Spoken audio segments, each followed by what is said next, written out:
Good afternoon, everyone. My name is Fakisha Moore, and I am presenting on the pioneer of Mr. Bandura. Mr. Bandura had several things that he was famous for, and the three are here listed on the front of my PowerPoint. The first one is social learning theory. The second one is self-efficacy theory. And then the third one is social cognitive theory.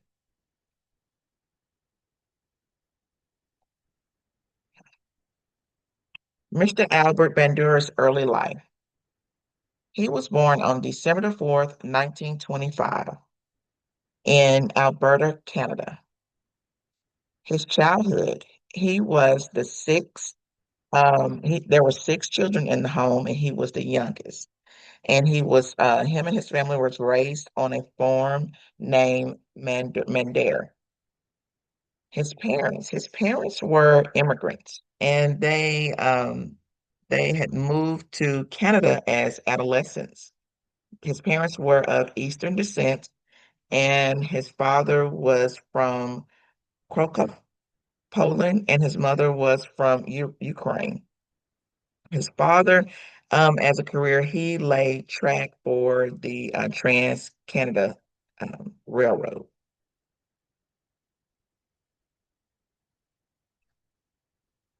Early professional and personal life of Mr. Albert Bandura. Education. He graduated high school in 1958. He earned his first bachelor's degree in psychology at the University of British Columbia in Vancouver in 1949. In 1951, he earned a master's degree. Then he went on to get his doctorate of clinical psychology at the University of Iowa in 1952. He met his wife on a golf course, and her name was Miss Virginia, and of South Dakota, and they were married. They got married in 1952. They had two daughters, Carol Bandura Cowley and Mary Bandura, and he had two grandchildren, Timothy and Andrew Cowley. His employment. He started his employment with an internship with Stanford. And later, after 1 year, they extended an offer to him. And therefore, they all wanted him to be part of their faculty. And so he began his career in 1953 with Stanford in the Department of Psychology. And then in 1974, he received the David Starr Jordan Professor of Psychology. I'm sorry, he received the David Starr Jordan Professor of Social Science and Psychology Award. And then in 1976, he was promoted to chairman of the psychology department. And he remained at Stanford until 2010, where he became the professor emeritus upon retirement.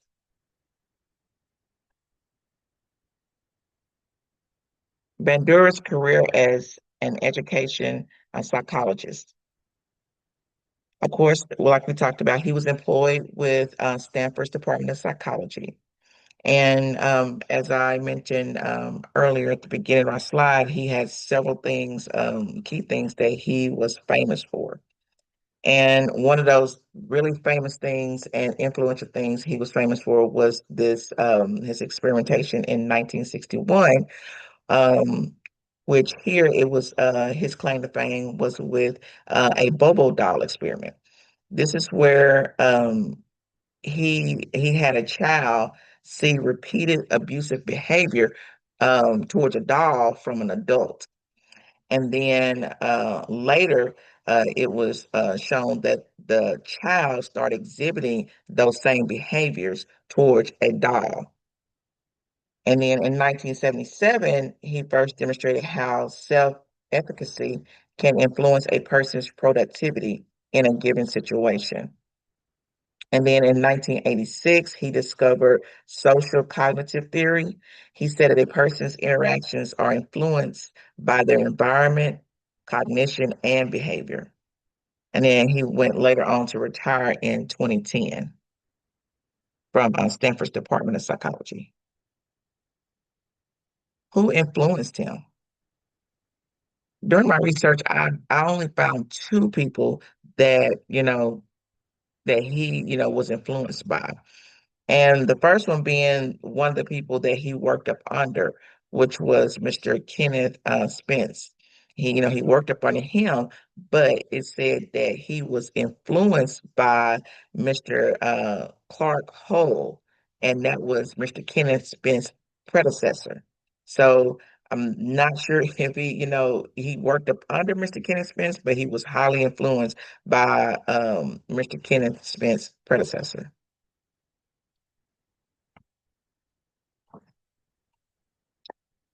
Mr. Albert Bandura passed on July 26th at the age of 95. He lived a long, long, productive um, years of life.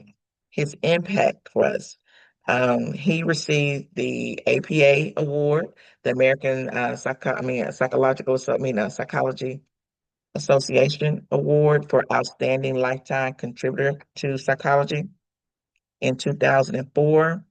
He also received the American Psychological Foundation Gold Medal Award for Distinguished Lifetime Contribution to the psychology of science.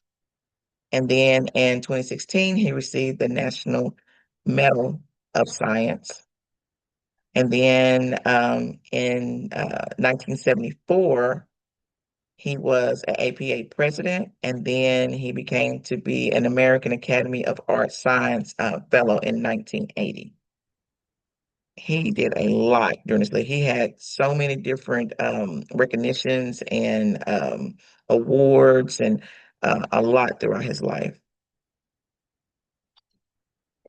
My takeaway from this is remembering and studying his work is important to teachers because it demonstrates the importance and the effectiveness of modeling and how we as teachers play a huge role in shaping our students' lives now and forever.